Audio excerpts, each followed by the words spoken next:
শেখ হাসিনার সাথে দেখা করতে দেশের সীমানা পেরিয়ে ভারতে ঢুকেছেন কাদের, কিন্তু ওবায়দুল কাদেরের উপর ক্ষোভ থেকে তার সঙ্গে দেখা করতে রাজি নন হাসিনা। এমন তথ্যই প্রকাশ পেয়েছে ভারতীয় গণমাধ্যম থেকে শুরু করে সমাজ পাতায়। ওবায়দুল কাদের বাংলাদেশেই গত 3 মাস ছিলেন। গ্রেপ্তারি পরোয়ানা জারি হওয়ার পরে বাংলাদেশে কোথায় তিনি কিভাবে ছিলেন, কেন তাকে গ্রেপ্তার করা হয়নি? সাবেক প্রধানমন্ত্রী শেখ হাসিনা তার পরিবারের 16 এমপিকে আগেই দেশ থেকে ভাগিয়ে দিয়েছে বলেও জানান তিনি। 5ই আগস্ট থেকে 95 দিন তিনি কোথায় ছিলেন, কিভাবে ছিলেন, কিভাবেই বা দেশ ছাড়লেন, খবর রয়েছে। যে 3 মাস বাংলাদেশে লুকিয়ে ছিল আমরা তো জানি না, আমরা যদি তারে জানতাম আমরা অবশ্যই ধরে ফেলতাম। নাটক তো আপনারাও শুরু করে দিচ্ছেন। স্বরাষ্ট্রমন্ত্রীর কথা শুনছেন, সে নাকি জানেই না, অথচ ইলিয়াস এবং মোমো রহমান সাহেব বিদেশ থেকে যারা বাংলাদেশ নিয়ে কন্টেন্ট তৈরি করে, পিনাকি ভট্টাচার্য সহ আরও যারা আছে, সবাই কিন্তু স্পষ্টভাবে বলে দিয়েছে, সবসময় বলছে ওবায়দুল কাদের দেশই আছে, কিন্তু তারা নাকি সে খোঁজ জানে না। এরাও বাঙালিদেরকে আলু পটল মিশাল করে ভর্তা বানায় খাওয়ার চেষ্টায় লিপ্ত আছে। প্রিয় দর্শক মণ্ডলী, কাউয়া কাদের কাকু কেমনে গেল? বিমানে তো আর যাইতে পারে নাই, কারণ পাসপোর্ট ছিল হাসু আপার কাছে। এমনিও যাইতে পারে নাই, পাসপোর্ট বানায় দিছে কে? আজকের ভিডিওতে এই তথ্য আপনারা জানবেন। কেমনে কি হলো, ওবায়দুল কাদের কার বাসায় থাকছে, সেখান থেকে কেমনে নিরাপদে গেল, কত টাকা খরচ করেই তিনি ভারত গেলেন, আজকের এই ভিডিওটি দেখলে সেই বিস্তারিত তথ্য জানতে পারবেন। অনুরোধ এতটুকুই, কাউকে বিশ্বাস করতে পারতেছি না, কাউকে না, অন্তর্বর্তী সরকারকেও আর বিশ্বাস করতে পারতেছি না। এর ভিতরে যেই সমস্ত উপদেষ্টাগণ ঢুকছে, এদের ভিতরে অনেকেই আওয়ামী লীগের দোসর আছে। তাছাড়া বিগত 3 মাস কাদেরের মতো একজন খুনি দেশের মাটিতে লুকিয়েছিল, তাকে ধরা হয় নাই। প্রিয় দর্শক মণ্ডলী, প্রতিবেদনটি খুবই গুরুত্বপূর্ণ। পরিপূর্ণ ভিডিওটি দেখেই আপনার মূল্যবান মতামতটি কমেন্ট বক্সে জানাবেন। তার আগে চ্যানেলে যারা নতুন আসছেন দয়া করে চ্যানেলটি সাবস্ক্রাইব করে দেবেন। চলেন ভিডিও চিত্রটি দেখে আসি। আওয়ামী লীগের সাধারণ সম্পাদক ও সাবেক মন্ত্রী ওবায়দুল কাদের 5 আগস্ট শেখ হাসিনা সরকারের পতনের পর থেকেই লাপাত্তা হয়ে যান তিনি। আন্তর্জাতিক অপরাধ ট্রাইব্যুনাল তার বিরুদ্ধে জারি করে গ্রেপ্তারি পরোয়ানা। শেখ হাসিনা সরকারের পতনের পর থেকেই আলোচনায় ছিলেন তিনি। ওবায়দুল কাদের কোথায় আছেন, এই নিয়ে জল্পনা কল্পনা কম হয়নি। এতদিন পর জানা গেল দেশেই ছিলেন তিনি। বিভিন্ন গণমাধ্যম এমনটাই জানাচ্ছে। গণমাধ্যমের খবর অনুযায়ী 8 নভেম্বর শিলং হয়ে ভারতের কলকাতায় পৌঁছান ওবায়দুল কাদের।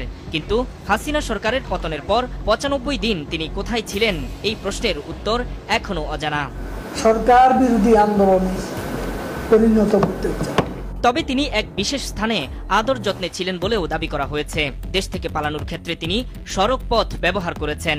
বিশেষ ব্যবস্থায় ভারতের মেঘালয়ের রাজধানী শিলং এবং পরে সেখান থেকে যান কলকাতায়। নিরাপদে দেশ থেকে চলে যাওয়ার পথ বের করতে ভারতের সঙ্গে তার পক্ষ হয়ে অন্য কেউ যোগাযোগ করেছে। সবুজ সংকেত পাওয়ার পরই তিনি দেশ ছাড়েন বলে উল্লেখ করা হয় প্রতিবেদনে। দেশ ছাড়ার আগে দলীয় নেত্রী শেখ হাসিনার সাথেও যোগাযোগ করেছিলেন তিনি, তবে সেখান থেকে সবুজ সংকেত পাননি বলে গণমাধ্যম জানাচ্ছে।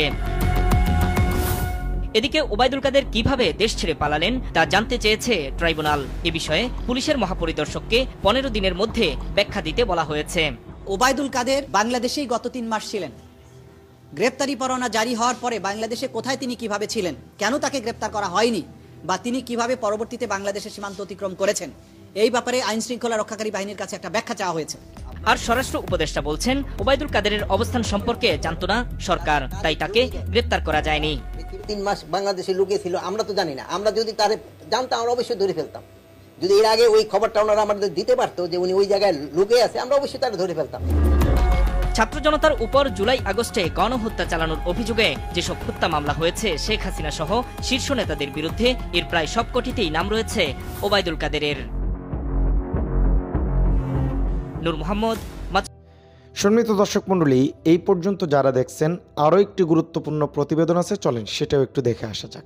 আন্তর্জাতিক অপরাধ ট্রাইব্যুনাল আজকে জানতে চেয়েছে যে গ্রেপ্তারি পরোয়ানা জারির পরে ওবায়দুল কাদের 3 মাস কিভাবে বাংলাদেশে লুকিয়েছিল। আপনাদের কাছে জানতে চেয়েছে, আপনারা বলবেন যে আপনারা কি জানতেন না যে তিনি 3 মাস লুকিয়েছিল? উনি কোন থেকে জানলো যে 3 মাস বাংলাদেশে লুকিয়েছিল? আমরা তো জানি না, আমরা যদি তারে জানতাম আমরা অবশ্যই ধরে ফেলতাম। যদি এর আগে ওই খবরটা ওনারা আমাদের দিতে পারতো যে উনি ওই জায়গায় লুকিয়ে আছে, আমরা অবশ্যই তারে ধরে ফেলতাম। এখন পরিস্থিতিটা কি, আপনি কি রিপোর্ট পেয়েছেন এবং আপনার অবজারভেশনটা কি, যে সবকিছু ঠিকঠাক মতো চলছে কিনা, অথবা ঘাটতি আছে, মনোবলের ঝামেলা যেটা ছিল সেই সমস্যাগুলো সমাধান হয়েছে কিনা, আর যারা বিভিন্ন জায়গায় এখনো জয়েন করেনি এবং পালিয়ে আছেন তাদের বিচারের ব্যাপারে কোনো আলোচনা হয়েছে? যারা পালিয়ে আছে আমি তাদের আগে আপনাদের বলছি যে তারা আমাদের খানায় এখন ক্রিমিনাল, তাদের যেই কোনোভাবে পাওয়া হলে তাদের ধরা হবে। আপনারা যদি তারে খবর দিতে পারেন আমরা তাদের ধরে ফেলবো। ডিএজি সাহেব এখানে আছে, র্যাবের ডিজি আছে, অন্যান্যরা আছে, কমিশনার সাহেব আছে, তাদের ক্ষেত্রে এটা হলো আমাদের একটা ডিসিশন। আরেকটা প্রশ্ন কি করছিলেন যে স্যার আইন শৃঙ্খলা পরিস্থিতিটা এখন কেমন, এটা কি আরেকটা পুলিশের মনোবলের কথা বলছিলেন আপনি। আরেকটা জিনিসের আগের যে মনোবল ছিল এখন কি মনোবল চেঞ্জ হয়েছে না? আপনার কাছে কি মনে হয়?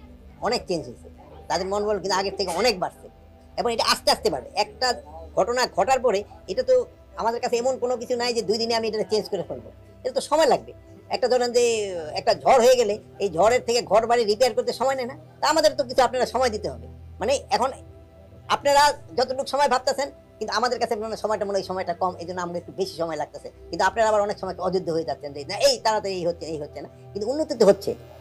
স্পেসিফিক একটু বলবেন যে আন্তর্জাতিক অপরাধ ট্রাইব্যুনাল আজকে জানতে চেয়েছে যে গ্রেপ্তারি পরোয়ানা জারির পরে ওবায়দুল কাদের 3 মাস কিভাবে বাংলাদেশে লুকিয়েছিল, আপনাদের কাছে জানতে চেয়েছে। আপনারা বলবেন যে আপনারা কি জানতেন না যে তিনি 3 মাস উনি কোন থেকে জানলো যে 3 মাস বাংলাদেশে লুকিয়েছিল? আমরা তো জানি না। আমরা যদি তারে জানতাম আমরা অবশ্যই ধরে ফেলতাম।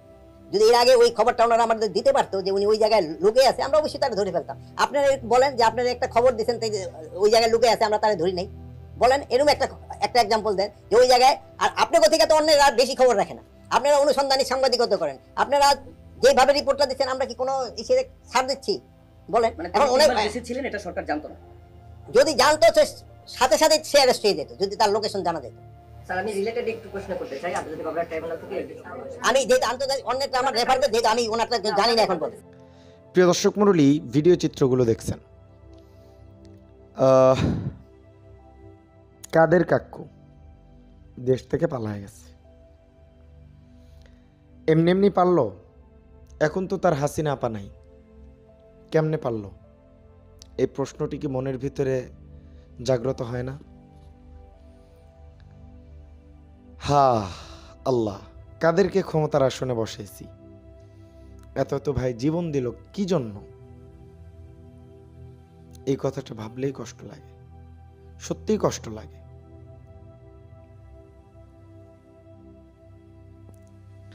আসলে আমরা বাঙালি জাতি না, কেমন জানো, টাকার লোভটা আমরা সামলাতেই পারি না। এত বড় একজন সন্ত্রাসী, দুর্নীতি, অভিযোগ, লুটপাট সবকিছুর সাথে যার সম্পৃক্ততা, সেই মানুষটাকে বিগত 3 মাস বাংলাদেশের মাটিতে রেখে তাকে সুন্দর করে ভারতে পার করে দিলেন। এটা কি মানা যায়? এটা মানা যায় না। যাই হোক, ভিডিও দেখলেন, বুঝলেন, জানলেন। আজকের ভিডিও ছিল এ পর্যন্তই। দেখা হচ্ছে পরবর্তী অন্য কোনো ভিডিওতে। সে পর্যন্ত সকলেই ভালো থাকবেন, সুস্থ থাকবেন। আসসালামু আলাইকুম ওয়া রাহমাতুল্লাহি ওয়া বারাকাতুহু।